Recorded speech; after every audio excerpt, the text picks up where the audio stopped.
Chers étudiants, je vous salue. Et le premier module nous a permis de faire l'introduction.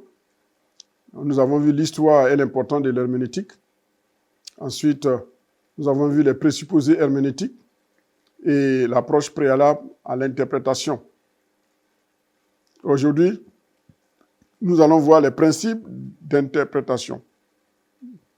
Mais avant d'aller un peu loin dans le vif de notre sujet, nous allons redéfinir, nous allons apporter encore une valeur ajoutée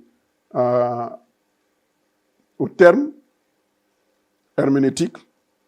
Nous allons voir, selon la linguistique hébraïque et grecque, quelques mots synonymes du mot herméneutique. Alors, notez ceci, dans l'hébreu, quand nous fouillons l'Ancien Testament, nous découvrons le premier thème en rapport avec l'herméneutique, c'est le mot patar. Patar signifie dévoiler. Vous pourrez lire dans Genèse 40, verset 8, verset 16, verset 22, et Genèse 41, verset 8, le verset 12, le verset 13, le verset 15. Je reprends. Genèse 40, verset 8, verset 16, verset 22, et Genèse 41, verset 8, verset 12, verset 13 et verset 15. Donc, ici, le mot pata intervient. En hébreu, il signifie dévoiler, interpréter, expliquer un songe. Il signifie celui qui interprète. Il signifie interprétation. Il signifie interprète. Le deuxième thème hébraïque en rapport avec l'herméneutique, c'est le mot pitron. Pitron signifie interprétation, explication. Il apparaît dans Genèse 40, le verset 5, le verset 8, le verset 12 et le verset 18. Genèse 40, verset 5, 8, 12 et 18. Le troisième mot qui traduit le mot herméneutique, c'est le mot mélitsar. Mélitsar, c'est un aphorisme, une sorte de satire, une sorte d'interprétation. Il est traduit par interprétation dans Proverbe 1, verset 6. On le voit également dans Habakkuk, chapitre 2, le verset 6. Donc ce mot qui est utilisé signifie aussi interprétation. Le quatrième mot hébraïque en rapport avec l'herméneutique, c'est lout. Il signifie intercéder. Il signifie aussi prononcer une langue étrangère, interpréter. Voilà. Donc ici, c'est un terme qui était utilisé par les prophètes parce qu'ils devaient interpréter la pensée de Dieu. Le cinquième mot, Sheber.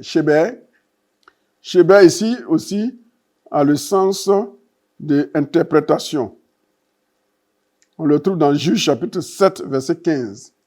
Juge 7, verset 15. Le sixième thème, qui est un thème plus chaldéen qu'hébraïque, c'est péchard. Il signifie explication, interprétation. On le trouve dans Daniel chapitre 2, verset 4, 5, 6 et 7. Daniel 9, verset 16, 24, 25, 26, 30, 36 et le verset 45. Donc nous voyons que ces mots montrent que l'interprétation est une ouverture, une brèche, une explication, une solution ou une traduction. Ils sont employés pour faire référence à l'interprétation des rêves, mais aussi en relation à des visions, à des songes, à des proverbes, à des énigmes, à des langues étrangères, à divers symboles. Donc, quand on parle de herméneutique, il faut avoir à l'idée toutes ces pensées. Dans le grec, le mot herménéo, on l'a déjà vu, interpréter, formuler, exposer, traduire.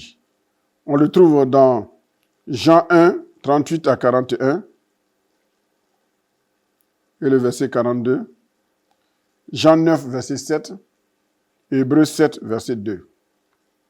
Nous avons également le troisième mot grec, c'est diarménéo, qui est traduit par interprétation. On le trouve dans 1 Corinthiens 12, verset 10, 1 Corinthiens 12, verset 30, 1 Corinthiens 12, verset 30, et 1 Corinthiens 14, verset 5, 13 et 27. Le quatrième mot grec qui est en rapport avec l'herméneutique, c'est diarménétes, qui veut dire un interprète. Bon, ça vient du verbe diarménéo. On le trouve dans 1 Corinthiens 14, 28. Le cinquième mot grec en rapport avec herméneutique, c'est dousermeneutos. Il signifie expliquer, difficile à comprendre, difficile à interpréter. Donc, il y a des mots qui sont difficiles à interpréter, à comprendre. Et cela, nous trouvons une référence biblique dans Hébreux 5, verset 11. Le sixième mot grec, méterménéo, il traduit ici avec ce qui veut dire communiquer, interpréter.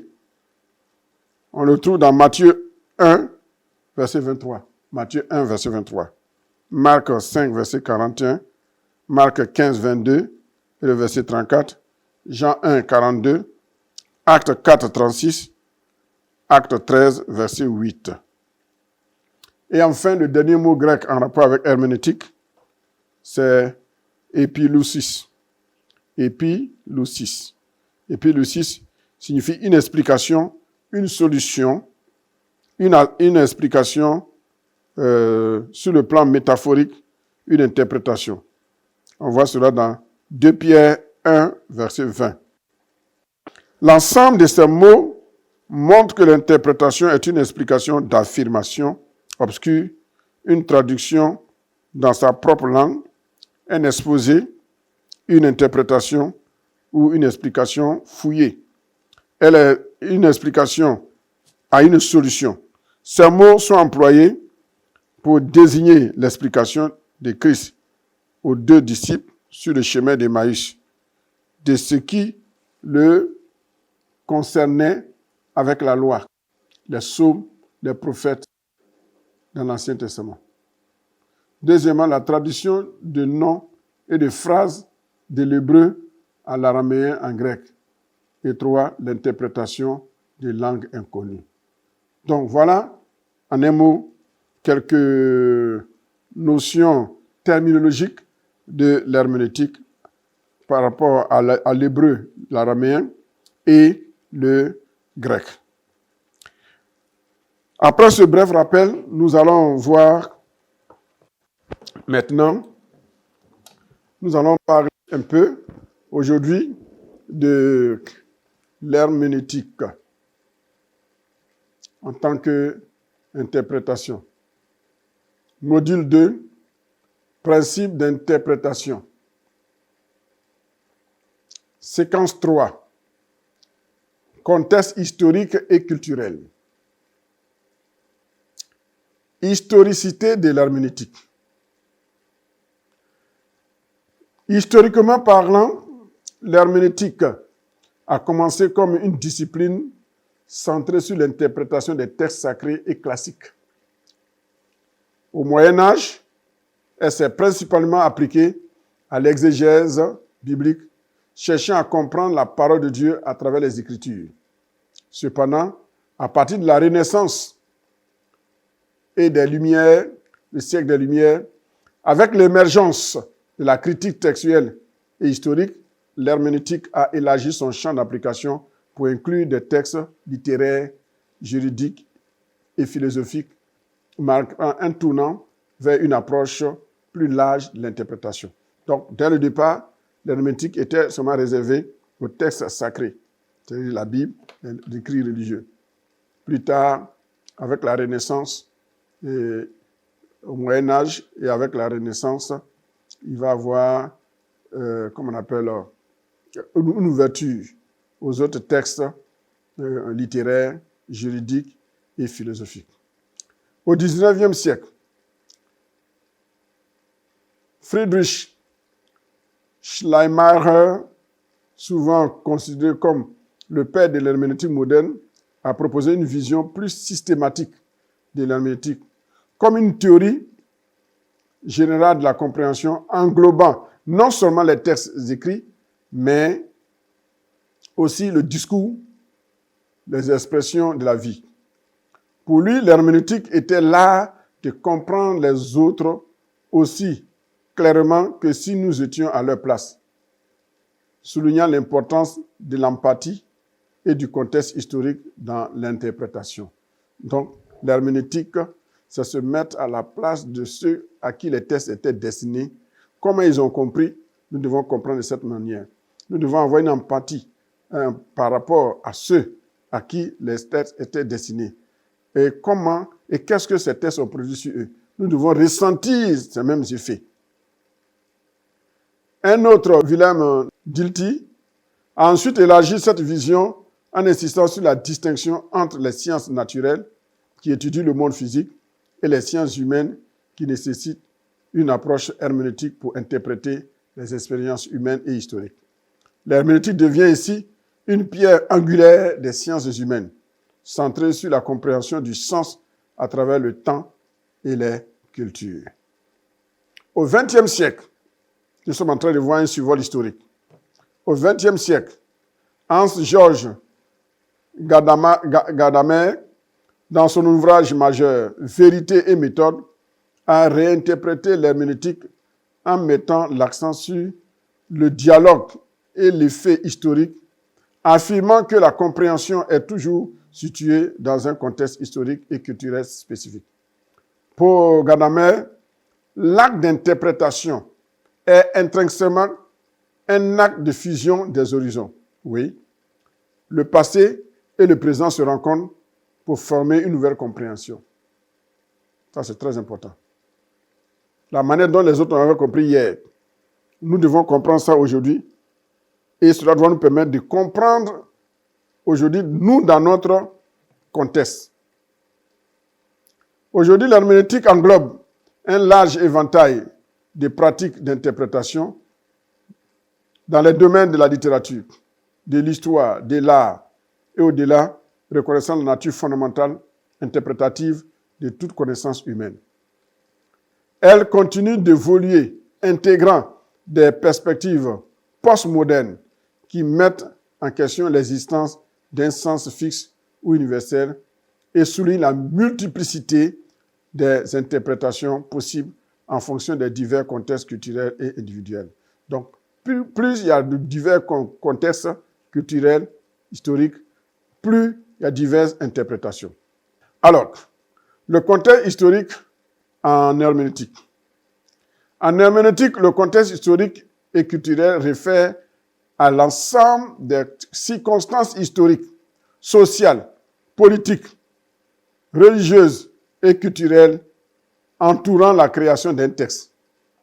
Cette approche souligne l'importance de comprendre le texte dans son monde original pour en saisir les significations profondes.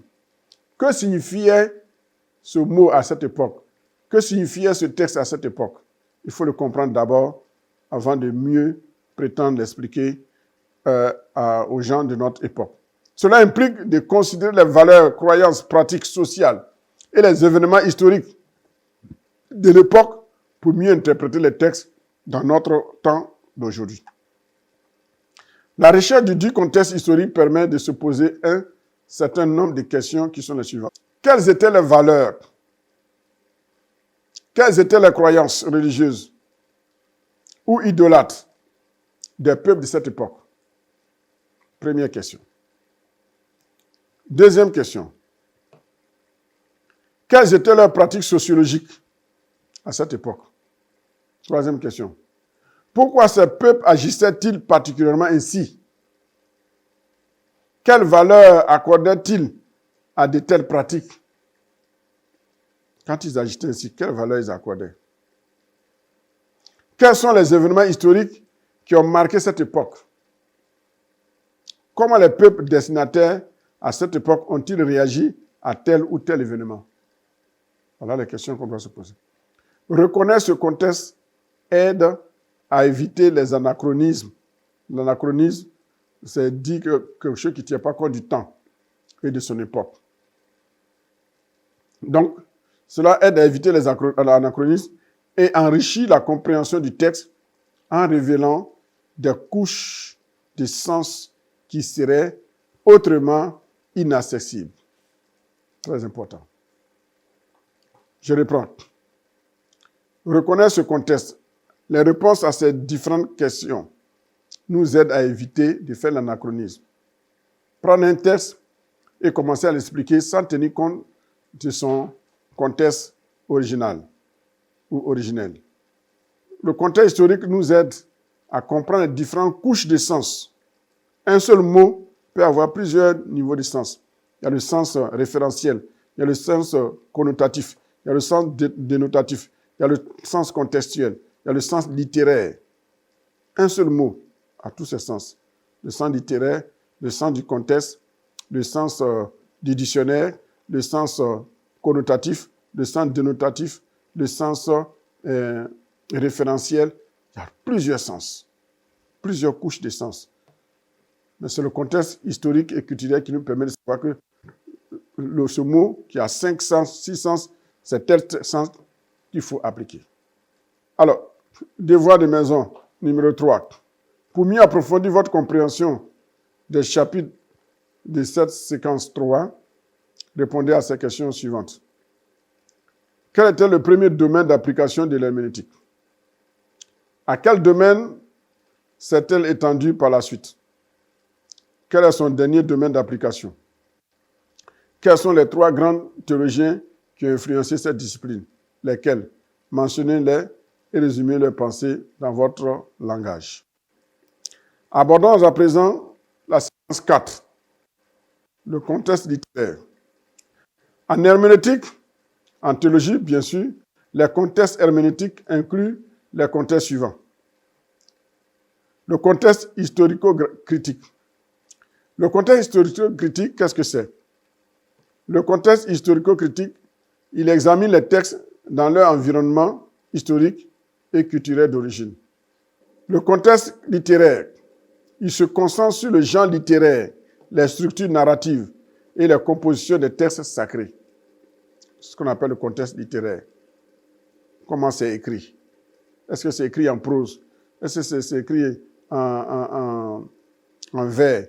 Est-ce que c'est écrit dans un langage prophétique? Est-ce que c'est une épître? C'est ce qu'on appelle le contexte littéraire. Le contexte théologique. Le contexte théologique analyse comment les textes s'intègrent dans la tradition théologique globale et leur contribution à la doctrine. Donc, le contexte théologique s'intéresse à la pensée théologique qui est développée. Le contexte existentiel. Il considère l'impact et la résonance des textes sur l'expérience individuelle et communautaire, mettant l'accent sur l'application pratique et la résonance spirituelle. Donc, le contexte existentiel, comme le mot le dit, l'existence, il considère, n'est-ce pas, l'impact et comment les textes résonnent sur l'expérience individuelle dans son existence quotidienne et sur les communautés. Nous allons voir maintenant l'analyse détaillée de chaque contexte. Le contexte historico-critique.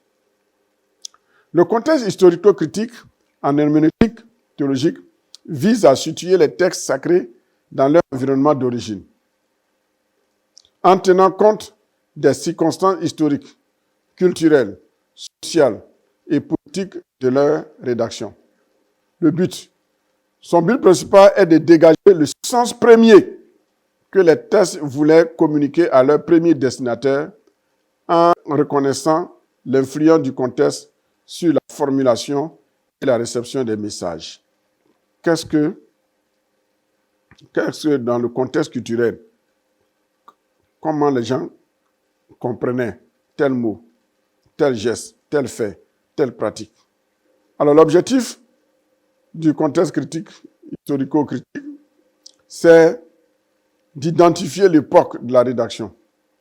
À quelle époque ce texte a-t-il été écrit? dans quelles conditions sociales. Et quand l'auteur emploie un tel thème, une telle expression, ça voulait dire quoi à cette époque? Donc, ces objectifs, c'est d'analyser le langage. C'est dans quel langage? Est-ce que c'était en araméen? Est-ce que c'était en hébreu? Est-ce que c'était en grec? Les symboles qui sont utilisés, les référents culturels auxquels il fait allusion pour éclairer leur signification originale. Tout cela, il faut chercher à comprendre. C'est ce qu'on appelle le contexte historico-critique. C'est-à-dire un contexte qui est lié à l'histoire, qui est lié aussi à une critique, mais en rapport avec l'histoire. L'histoire doit être critiquée. C'est ce qu'on appelle le contexte historico-critique. L'un des objectifs, c'est de distinguer le genre littéraire et leur fonction dans le contexte historique. Quel genre littéraire a-t-il été utilisé? Et enfin, il analyse. Cette approche implique une étude minutieuse des aspects linguistiques de la langue. On analyse la langue. On analyse l'archéologie. On analyse l'histoire en se servant d'outils critiques pour questionner la fonction des textes, leurs auteurs et le contexte de leur transmission. Dans cette analyse, cherche à reconstruire le texte vivant dans lequel les textes ont été produits pour mieux comprendre leur message et leur portée. Le contexte historico-critique, il analyse pour reconstruire. Plus tard, on parlera du principe de déconstruction-reconstruction. C'est-à-dire la déconstruction, c'est de démolir le texte pour le refaire, pour voir si le sens premier est gardé et si on n'a pas dénaturé le sens premier. Donc, la déconstruction, c'est cela. Pourquoi ceci? Pourquoi pas cela? Et si c'était tel mot qui avait été employé, quel sens le verset aurait-il? Alors, après le contexte historico-critique, nous abordons maintenant le contexte littéraire. Le contexte littéraire en herméneutique théologique se concentre sur l'expression des genres littéraires, des structures narratives et des compositions des textes sacrés. Il parcourt les dimensions formelles des textes sacrés, comme les genres littéraires, les structures narratives, la composition. En d'autres termes, le contexte littéraire en herméneutique focalise sur les textes sacrés et à travers leurs genres littéraires, leurs structures narratives, leurs formes et surtout sur leur composition. Quel est le but du contexte littéraire? Le but du contexte littéraire, cette approche vise à comprendre comment ces différents éléments influencent le sens et la réception des textes. Objectif. Les objectifs de ce contexte littéraire cherchent à, identifier le genre. Est-ce que c'est la prose? Est-ce que c'est la poésie? Est-ce que c'est l'histoire? Est-ce que c'est des paraboles? Est-ce que c'est la prophétie? Est-ce que c'est la littérature apocalyptique? Est-ce que les évangiles? Est-ce les épîtres, etc. Son deuxième objectif, c'est d'analyser les techniques narratives des textes. Examiner les dispositifs en fonction du style, l'étude de la composition des textes, pour révéler comment ces aspects façonnent le texte. L'analyse littéraire aide à apprécier la beauté et la complexité des textes, tout en enrichissant l'interprétation théologique. L'analyse littéraire permet également de reconnaître que la forme est inséparable du contenu du fond et joue un rôle crucial dans la communication du message théologique. Abordons à présent le contexte théologique. Le contexte théologique. Le contexte théologique en herméneutique analyse comment les textes s'intègrent dans la tradition théologique globale et leur contribution à la doctrine. Quel est son but? C'est de comprendre comment ces textes contribuent et interagissent avec les croyances et les pratiques religieuses établies. Le contexte théologique aide à établir la contribution à la doctrine, c'est-à-dire quelle est la vérité biblique, la vérité doctrinale qui transparaît dans l'écrit. Concernant les objectifs du contexte théologique, ils incluent l'examen des thèmes théologiques, la mise en relation des Écritures avec les doctrines clés et l'évaluation de leur impact sur le développement de la pensée religieuse. Le contexte théologique analyse et cherche à discerner la pertinence contenue des textes pour la foi. Voilà. Et la pratique contemporaine. Le contexte théologique en herméneutique se focalise sur la pensée maîtresse théologique ou doctrinale. Donc, dans le contexte théologique, c'est la ligne directrice doctrinale, la pensée de Dieu qui ressort du texte. Ce n'est pas la beauté du texte, ce n'est pas le style. À travers le style, à travers tout ce qui a été étudié, quelle est la pensée qui ressort? Quelle est la vérité biblique qui ressort? C'est ce qu'on appelle le contexte théologique. Qu'en est-il du contexte existentiel?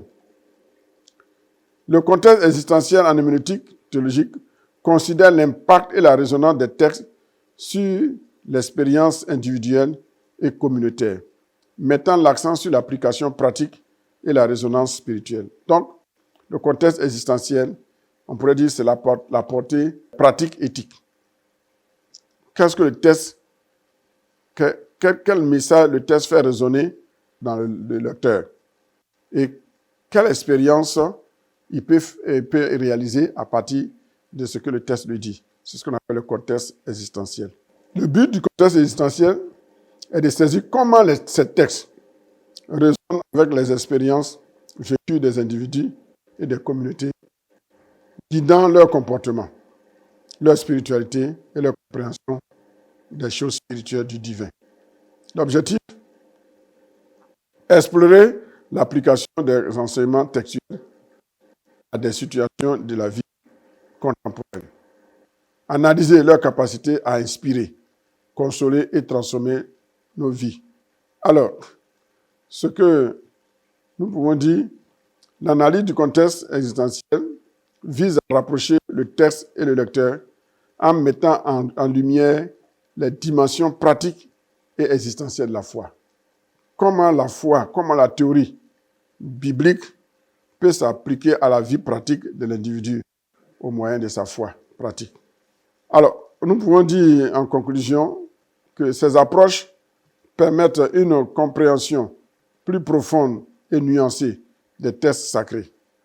L'analyse de ces 4 contextes, historico-critiques, littéraires, théologiques et puis existentiels, offre une perspective unique pour comprendre les Écritures, depuis leur genèse dans un cadre historique et culturel spécifique, jusqu'à leur impact sur la vie individuelle et communautaire.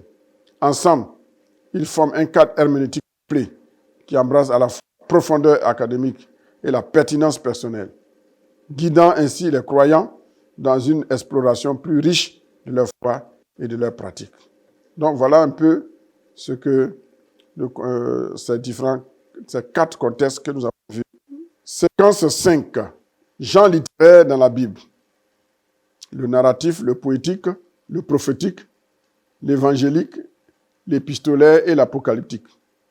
L'analyse de ces genres littéraires dans la Bible, depuis le narratif, le poétique, le prophétique, l'épistolaire, l'évangélique et l'apocalyptique, vise à comprendre comment chaque style contribue à la richesse et à la diversité du message biblique. Le but est d'apprécier la spécificité de chaque genre pour une interprétation plus nuancée et fidèle. En explorant ces divers genres, on cherche à saisir la manière unique dont la Bible communique sa vision du divin, de l'humanité et de la relation entre les deux, le divin et l'humain. Analyse des différents genres littéraires dans la Bible. Commençons par le genre littéraire narratif. L'analyse théologique du genre littéraire narratif dans la Bible se concentre sur les récits qui racontent des histoires, des personnages, d'événements et de lieux sacrés. C'est ça le narratif. Le fait de narrer, de raconter, de relater. Ces récits visent à transmettre des vérités spirituelles et morales à travers des histoires engageantes, souvent en utilisant la manière dont Dieu interagit avec l'humanité. Voyons quelques caractéristiques du genre narratif.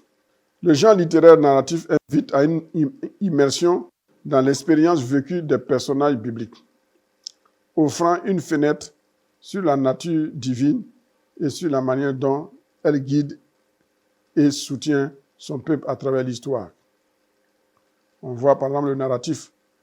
La création a été narrée. L'histoire d'Abraham, c'est une narration. L'histoire de Joseph, c'est une narration. Le genre littéraire poétique. Le genre littéraire poétique dans la Bible, caractérisé par des psaumes, des cantiques et des poèmes, emploie une langue riche et imagée pour exprimer des vérités spirituelles et émotionnellement profondes. Ces textes poétiques permettent une expression intime et puissante de la foi, du doute, de la louange, du deuil, etc., offrant aux croyants des moyens d'exprimer leur relation personnelle avec Dieu. Quelles sont les caractéristiques du genre littéraire poétique? La poésie biblique invite à la méditation, à la réflexion, révélant la complexité des expériences humaines et la présence constante de Dieu dans toutes ces circonstances. Qu'en est-il du genre littéraire prophétique? Le genre littéraire prophétique dans la Bible comprend des textes attribués à des prophètes qui ont relayé les messages de Dieu au peuple. Ces écrits, souvent poétiques et parfois apocalyptiques, appellent à la repentance, annoncent des jugements, encouragent à la justice et révèlent des promesses divines pour l'avenir. Caractéristiques du genre littéraire prophétique. Ils servent à guider, corriger, inspirer la communauté des croyants en soulignant la souveraineté et la fidélité de Dieu à travers les âges. Le message prophétique respecte un principe trilogique. Promesse de bénédiction divine relative à l'obéissance. Interpellation et menace de jugement divin relative à la désobéissance. Interpellation suivie de repentance annule le jugement. Le genre épistolaire.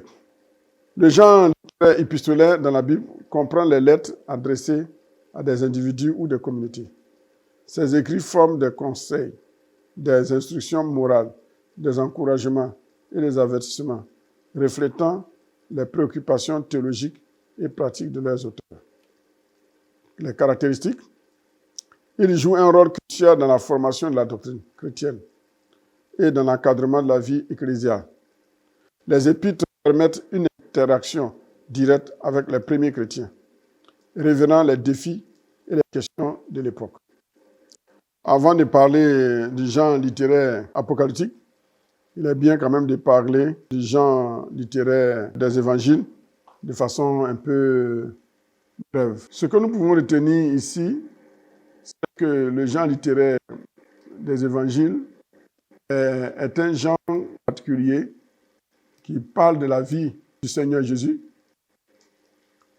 Et nous voyons que ce genre littéraire décrit la personne et la vie de Jésus.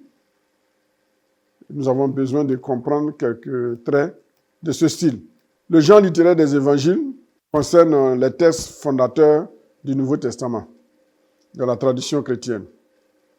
Et ce genre littéraire fait l'objet de nombreuses études et interprétations. Les évangiles de Matthieu, Marc, Luc et Jean présentent la vie, l'enseignement, la mort et la résurrection de Jésus-Christ de Nazareth. Leur genre littéraire est unique et se distingue par plusieurs caractéristiques. D'abord, la biographie antique. Certains chercheurs considèrent que les évangiles comme appartenant au genre de la biographie antique.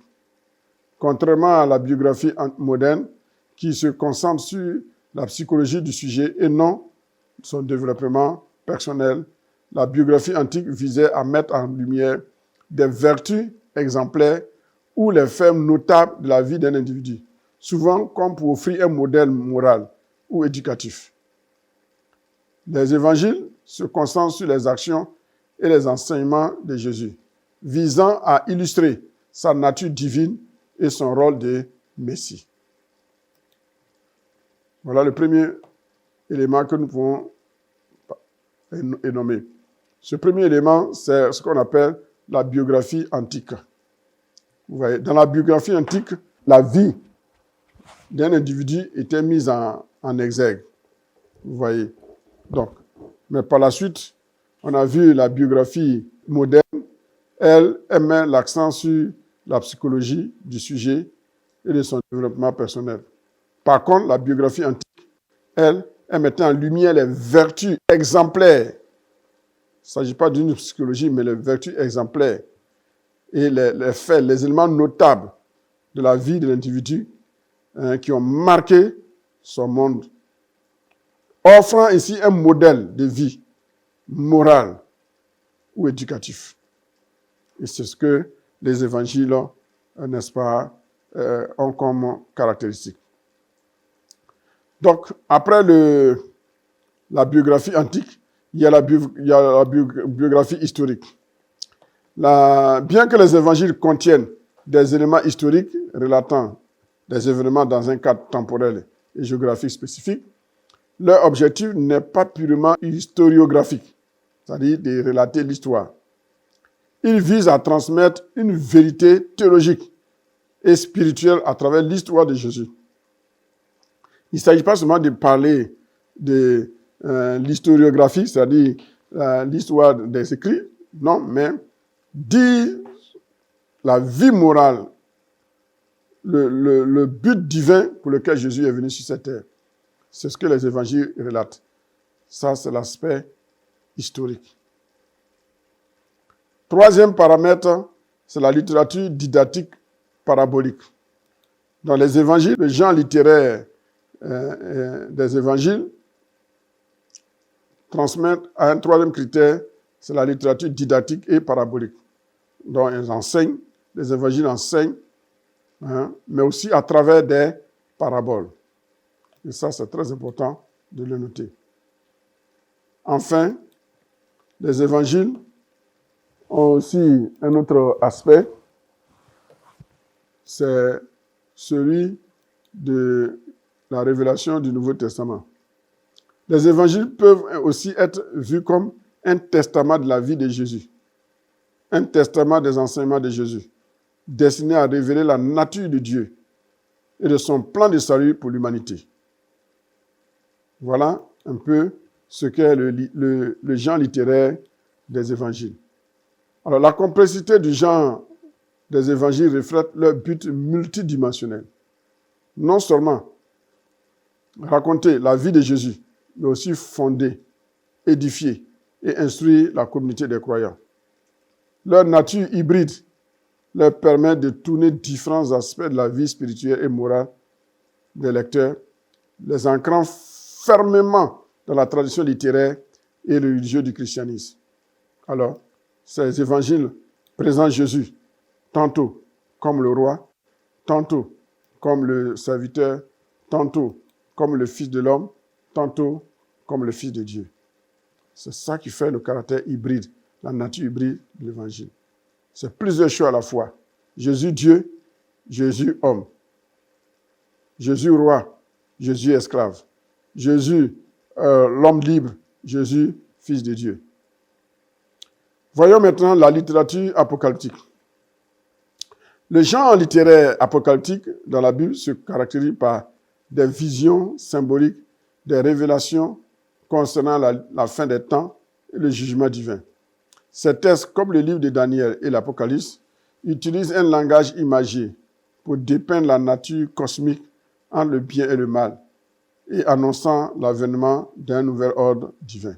La littérature apocalyptique constitue un genre littéraire ancien qui apparaît probablement à l'époque biblique de l'exil à Babylone, vers le 6e siècle avant Jésus-Christ, avec les textes d'Ézéchiel, de Joël, de Zacharie, de Daniel, qui sert de modèle à l'Apocalypse de Jean, mais aussi à d'autres apocryphes juives et chrétiennes, ou encore aux textes apocalyptiques de Paul de Tarse.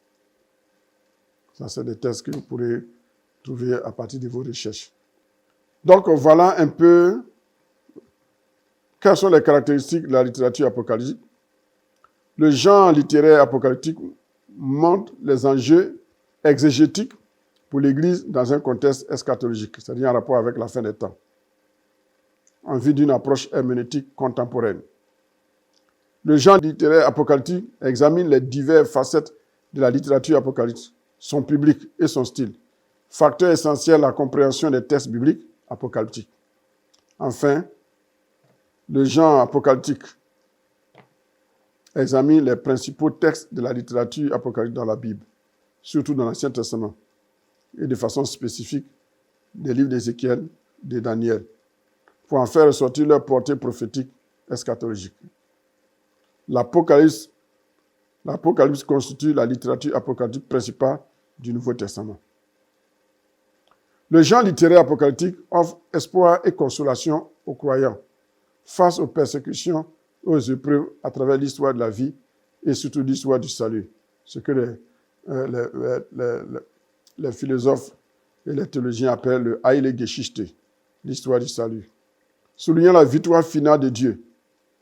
L'histoire du salut souligne la cohérence et la continuité de l'action de Dieu dans l'histoire depuis la création jusqu'à la rédemption en Christ et au-delà vers l'accomplissement de la fin eschatologique. Chers étudiants, nous verrons la suite dans le module 3, les méthodes d'interprétation. Que le Seigneur vous bénisse, que sa grâce et sa faveur reposent sur vous, et bonne lecture du cours, et que Dieu vous bénisse. Vous aurez, après le 3e module, le polycope du cours. Que le Seigneur vous bénisse et que sa grâce vous fortifie. Bonne étude et bonne formation.